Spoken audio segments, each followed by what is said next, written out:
சென்னையில் மழை பெஞ்சால் மட்டும் மொத்த தமிழ்நாடு சென்னையை மட்டும்தான் உத்து பார்க்கணும், வேறு எந்த வேலையும் பார்த்துடக்கூடாது. ஆனால் சென்னையை தவிர வேறு எங்கே மழை பெஞ்சாலும் நீங்களாம் திரும்பி கூட பார்க்க மாட்டீங்களா?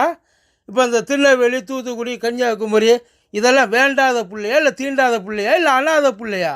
கிட்டத்தட்ட அது அனாத பிள்ளை மாதிரி தான் கிடக்கு. ஒரு பையன் சீண்டி பார்க்கலையே, எனக்கெல்லாம் சொல்லிட்டு அவன் வேலையை பார்த்து திரியிறான்.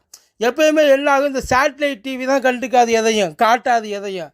ஆனால் இப்போ இந்த சேட்டலைட் டிவி மாங்குன்னு காட்டுது. ஒரு பையன் இந்த யூடியூப்பில் அதை பற்றி பேசலப்பா. சென்னையில் மழை பெஞ்சு 1 மணி நேரத்தில் ஆளுக்கு வீடியோ போட்டாங்க. இங்கே ஒரு நாள் பூரா மழை பெஞ்சு கிடக்கு. அவன் எங்கே போகிறது திக்கு தசை தெரியாமல் முழிச்சிட்டு கிடக்கிறான். ஆனால் அதை பற்றி எவனுக்கு எந்த கவலையும் கிடையாது. அதை பற்றி கொஞ்சம் கூட யோசிக்கிறது இல்லை. ஒரு நாள் மிக்ஜாம் புயல் வந்துச்சு இல்லையா, இந்த ஒரு நாள் நடந்தது வெறும் 10 மணி நேரத்தில் அங்கே முடிஞ்சிருக்கு. வெறும் அதை விட 3 மடங்கு, கிட்டத்தட்ட 93 சென்டிமீட்டர் மழை பதிவாகிருக்குன்றாங்க. இது வரைக்கும் எங்கேயுமே இப்படி ஒரு அளவில் வந்து மழை பதிவானதே கிடையாது. பல கிராமங்கள் கந்தலாகி போச்சுன்னு வச்சுக்கோங்க. அவன் வாழ்க்கை மொத்தமாக அதை கரண்டு போச்சு, இப்போ எல்லாம் போச்சு. அவன் வந்து எங்கே மேடாக இருக்கோ அதில் போய் ஏறி உட்காந்துருக்கான். ஐயா, அரசாங்கம் அது பண்ணுற வேலையை அது மாட்டுக்கு பண்ணிக்கிட்டு இருக்கோம். அது இப்போ இதுக்கு தயாராகி மீட்பு படம் அது இதுன்னு சொல்லி உள்ளே இறக்கி விட்டுருக்காங்கன்னு வைங்களேன். ஆனால் உள்ளுக்குள்ளே என்ன சிச்சுவேஷன் ஒவ்வொருத்தனுக்கும் அவங்க என்ன நிலைமையில் இருக்காங்க எல்லாம் சொல்கிறாங்க. ஒரு நாளில் வடிஞ்சிடும், 2 நாளில் வடிஞ்சிரும்டா. வடிகிற வரைக்கும் அவன் எங்கே போய் உட்காந்துருப்பான்?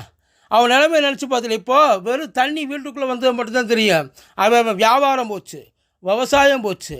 ஒரு அம்மாலாம் ஒரு பாட்டியெல்லாம் வந்து கதறுது. எதுக்கு? ரேஷன் கார்டும் ஆதார் கார்டும் போச்சு. ஏன்னா இவங்க கொடுப்பாங்க இல்லைங்களா ஒரு காசு, அந்த காசை வாங்குறதுக்கு அவங்க அதெல்லாம் ரொம்ப அவசியம்னு சொல்லுவாங்களே, அதுக்கு நான் இப்போ எங்கே போவேன்னு சொல்லி அந்த அம்மா உட்காந்து கதறிக்கிட்டு இருக்கு. இப்போ உள்ளுக்குள்ளே இப்போ அங்கே இருக்கிறவங்க என்ன சொல்கிறாங்க அப்படின்னா, ஐயா படகு வந்து எது வந்தாலும் உள்ளுக்குள்ளே போக முடியாத அளவுக்கு சிச்சுவேஷன் இருக்குது. உண்மையிலே ஒரு நல்ல விஷயம் என்ன தெரியுமா, இருந்ததில் ரொம்ப ரொம்ப நல்ல விஷயம், மாவட்ட ஆட்சியர் ஒரு நல்ல விஷயம் பண்ணியிருக்கார். அங்கே இருக்க அந்த கர்ப்பிணி பெண்கள் கிட்டத்தட்ட ஒரு 600 பெண்கள் இருக்காங்க. அத்தனை பேரையும் கான்டாக்ட் பண்ணி தயவுசெய்து வந்து சேர்ந்துருங்க. இந்த 30 நாளுக்குள்ளே டெலிவரி டைம் கொடுத்துருப்பாங்க இல்லைங்களா, டேட்டு முன்ன பின்ன மாறி வரும்னு சொல்லிட்டு அவங்க அத்தனை பேரையும் கொண்டாந்து மருத்துவமனையில் சேர்க்க வச்சுருக்கு. ஆனால் அதில் என்ன கொடுப்போம்னா, அதில் அவங்களால வரும் 25 பேர் தான் இதுவரை சேர்க்க முடிஞ்சிருக்கு. இது வரைக்கும் அவங்க முயற்சி பண்ணி 25 பேர் தான் சேர்க்க முடிஞ்சிருக்கு. இன்னும் 3/4 பேரில் கிட்டத்தட்ட 95% பேர் அவங்களுக்குள்ளே மாட்டிக்கிட்டு உட்காந்துருக்காங்க. அவங்கள பாதுகாக்கிறதுக்கு அவங்க டீட்டெயில்ஸு, அந்த விஷயத்தை இதை எப்படி கொண்டு போய் ஹேண்டில் பண்ணுறது, இது எதுவுமே அங்கே இருக்கிறவங்களுக்கு தெரியாது சார். ஆனால் இதை பற்றிலாம் எவனுக்கு எந்த கவலையும் கிடையாது. வந்துடுவாங்க அங்கேருந்து ஆட்டிக்கிட்டு எதையாச்சும். இங்கே இருக்குது, அது இருக்குது, இது இருக்குது. இந்நேரம் சென்னையில் மட்டும் இந்த மழை பெஞ்சிருக்கணுமே, சென்னையில் மட்டும் இந்த மழை பெஞ்சிருக்கணும். ஊரில் இருக்கிறவங்க எல்லாம் கதறாங்க. இப்போ இங்கே இருக்கிறதுல பெரிய பிரச்சனை என்ன தெரியுமா, சென்னையில் மழை பெஞ்சப்போ கூட எல்லோரும் கொஞ்சம் ஸ்ட்ராங்காக இருந்தாங்க.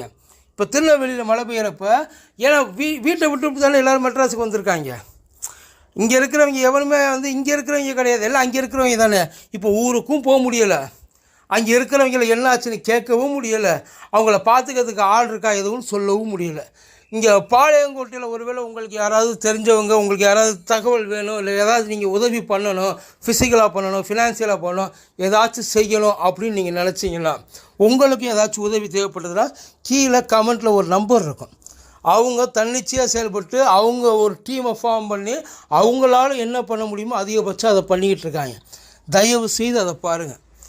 இல்லை யாருக்கும் வேணும், இல்லை உங்களுக்கு வேறு எங்கேயாவது உதவிகள் உங்களுக்கு தேவைப்படுது, இல்லை வேறு ஏதாச்சும் உங்களுக்கு உதவிகள் நீங்கள் செய்யணும்னு நினைக்கிறீங்கன்னா அதுக்கு நீங்கள் அவங்களுக்கு காண்டாக்ட் பண்ணுங்கள். கரையோரம் இப்போ கன்னியாகுமரி மாவட்டத்திலலாம் வந்து எல்லா கன்னியாகுமரி, திருநெல்வேலி எல்லா மாவட்டத்திலும் இப்போ அணையை திறந்து விடுறதுக்கு தயாராக இருக்காங்க. ஏன்னா ஒரு அளவுக்கு மேலே முடியாது. இடுக்கிக்கெல்லாம் வெள்ள அபாய எச்சரிக்கை கொடுத்துட்டாங்களாம். அங்கே இருக்கிறவங்களாம் கொஞ்சம் பார்த்து பத்திரமா இருங்க. ஏன்னா இப்போ வேறு வழியில் அதை ஒரு வழியை நீங்கள் திறந்து விட்டு தான் ஆகணும். அதுக்கு மேலே வந்து அதை ஹோல்ட் பண்ணி வச்சுருக்கவும் முடியாது அந்த இடத்துல. இப்போ ஒட்டு மொத்தமாக அங்கே ட்ரெயின் எல்லாமே ஸ்டேஷன் பூராமே தண்ணியை யார் நினச்சாலும் வீட்டுக்கெல்லாம் போகவே முடியாது. ஒட்டு மொத்தமாக தொடர்பை துண்டிச்சாச்சு.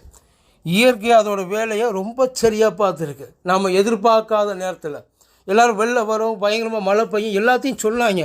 ஆனால் இந்த அளவுக்கு வரும் அப்படின்னு சொல்லி யாருமே ஒரு புயலில் ஒரு இதில் எந்த விதமான ஒரு அறிகுறியும் இல்லை.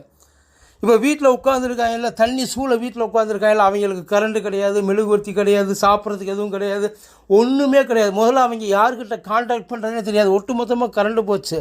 யாருக்கு கூப்பிடுவாங்க, நெட்வொர்க்கு இன்னும் எவ்வளோ நாளைக்கு எந்தெந்த இடத்துல எவ்வளோ ஸ்ட்ராங்காக இருக்குங்கிறதெல்லாம் தெரியாது. எல்லோரும் நினைக்கிற மாதிரி ஒரே ஒரு நாள் தான், ஒரு நாளில் 2 நாளில் எல்லாமே நிலைமை சீராயிரும். ஆனால் ஒரு நாளில் 2 நாளில் ஏற்பட்ட சேதம்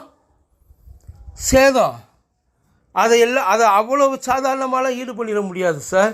அதனால் மழையை ரொம்ப சாதாரணமாக எல்லாம் நினைக்கிறாங்க. இது நினைப்பா பெரிய விஷயம், ஏப்பா கத்துற, மழை வர்றது திருநெல்வேலிக்கு நல்லது தானேப்பா, கேள்வி பண்ணாங்கல்ல பைக்கில் உட்காந்தா பொட்டாக்சி சுடுது, இப்போ பைக்கை காணுமே. இல்லை நிஜம் நினச்சி பாருங்கள், இன்றைக்கி அந்த திருநெல்வேலி மக்கள் இப்படி ஒரு மழையை அங்கே என்ஜாய் பண்ணுவாங்கலாம் பார்த்தீங்கன்னா கண்டிப்பாக கிடையாது. ஏன்னா அவன் கஷ்டம் அவனுக்கு தான் தெரியும். இங்கே மழை பெஞ்சு வெள்ளத்தில் பாதிக்காமல் மேல்மாடியில் இருக்கிறவங்க கூட கீழே இருந்து எதுவுமே பண்ண முடியாமல் அதை கைக்கு எல்லாம் காசு எல்லாம் கிடக்கும்.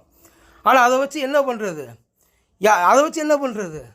ஒன்றும் பண்ண முடியாது, ஒன்றுமே கிடைக்காம ஐயா கையில் உண்மையிலே லட்சமாக வச்சுருக்கவங்க கூட இப்போ லிட்ரு பாலுக்கு ரொம்ப அடிச்சுக்கிறான். அது உங்களுக்கு தெரியாது, அவன் குழந்தை பால் கழுகுறப்போ அதோட வழி என்னங்கிறது தெரியாது. இப்போ அதுக்கான முயற்சிகளில் பசங்க இறங்கியிருக்காங்க, சில பேர் இறங்கியிருக்காங்க, மொத்த கார்ப்பரேஷனும் இறங்கியிருக்கு. அது கவர்மெண்ட்டு இங்கேருந்து ஆள் அனுப்பிச்சு எல்லாத்தையும் அது எவ்வளோ சீக்கிரம் முடியும், ஏன்னா அவ்வளோ அசால்ட்டெல்லாம் எடுத்துக்காது. எல்லோரும் சொல்லுவாங்க. ஆனால் ஒரே ஒரு சங்கடம் தான்ப்பா, அதாவது இங்கே திருநெல்வேலிக்கு அவர் தான் முதல்வர், சென்னைக்கு அவர் தான் முதல்வர், அதை பற்றி பிரச்சனை இல்லை. அவர் ஏதோ ஒன்று பண்ணிக்கிட்டு இருப்பார். அவருக்கு இங்கேருந்து போகிறதுக்கு அந்த உதவிகள் செய்கிறதுக்கு அதை ஆர்கனைஸ் பண்ணுறதுக்கு கொஞ்சம் ஒரு டைம் எடுக்கும். ஆனால் நமக்கு என்ன கேடு? நாம் ஏன் எதையுமே காட்டலை, நாம் ஏன் அதை பற்றி எதுவுமே பேசலை? நமக்கு இன்டர்நெட் இல்லாதப்போ கூட எதையாச்சும் ஒன்று பண்ணி வீடியோலாம் போட்டோம்ல. எவனும் இப்போ அதை பற்றி கொஞ்சம் கூட அந்த பக்கம் திரும்பி கூட பார்க்கலையே. நல்லா நீங்கள் வேணால் சர்ச் பண்ணி பாருங்கள், அவங்க கஷ்டத்தை சொல்கிறதுக்கு எவனாச்சும் ஒருத்தர் அவங்களுக்குள்ளே இருந்தானா? பேசுங்க சார், பேசுங்க.